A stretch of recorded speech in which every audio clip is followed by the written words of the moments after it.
আসসালামু আলাইকুম। দেশে কেমন আছেন? ওয়ালাইকুম আসসালাম। আলহামদুলিল্লাহ ভালো আছি। আপনি ভালো আছেন? আলহামদুলিল্লাহ আমি ভালো আছি। আপনাদের দেশের বাড়ি কোন জায়গা? আমার দেশের বাড়ি ব্রাহ্মণবাড়িয়া জেলার নবীনগর থানা, গ্রাম বাড্ডা, সলিমগঞ্জ ইউনিয়ন। আচ্ছা, প্রবাসী কত বছর আছেন?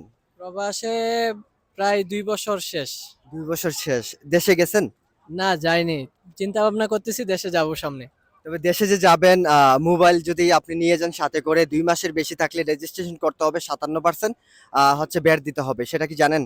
জি অবশ্যই দেখতেছি নিউজটা বর্তমানে কিছু ১ মাস যাবৎ যে এটাই চলতেছে। যে আমরা যদি দেশে যাই ২ মাসের অতিরিক্ত থাকলে আমাদেরকে মোবাইল ফোনটা আবার রেজিস্ট্রেশন করতে হবে। তাই এটা তো এরকম বাধ্যবাধকতা হয়ে গেল যে না আমরা দেশে না যাই ২ মাসের বেশি। তাদের কি মানে অতিরিক্ত টাকাই চাই? আমরা কি দেশে যাবো এরকম কোনো মানে ওরা চায় না আমরা দেশে যাই?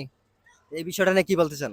দেখেন এখন বর্তমানে যে ইন্টারিয়াম সরকার আছে তাদের প্রতি আমাদের সকল প্রবাসীদের একটাই আহ্বান, আমরা প্রবাসীরা এত কষ্ট করি, এখানে দিন রাত কেউ দিনে ডিউটি করে কেউ রাতে ডিউটি করে কাজ করতেছে, ২৪ ঘন্টায় কাজ করতেছে, কিন্তু তাদের এই জিনিসটা বোঝা উচিত যে তারা এত কষ্ট করে দেশে আসে, তা একটু সময় যদি রিল্যাক্স করবে, এর ভিতর যদি ওই নানান রকম এই করতে পারবে না সেই করতে পারবে না, ২ মাসের বেশি থাকলে আমাদেরকে মোবাইল রেজিস্ট্রেশন করাতে হবে।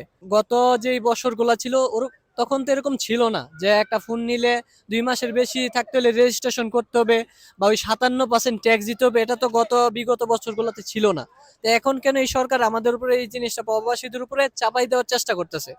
তারা আমাদের জন্য সহজ কিভাবে করা যায় সেটা নিয়ে কাজ করুক, আমাদের উপরে কেন এই কঠিন বিষয়গুলা চাপিয়ে দেওয়ার চেষ্টা করতেছে?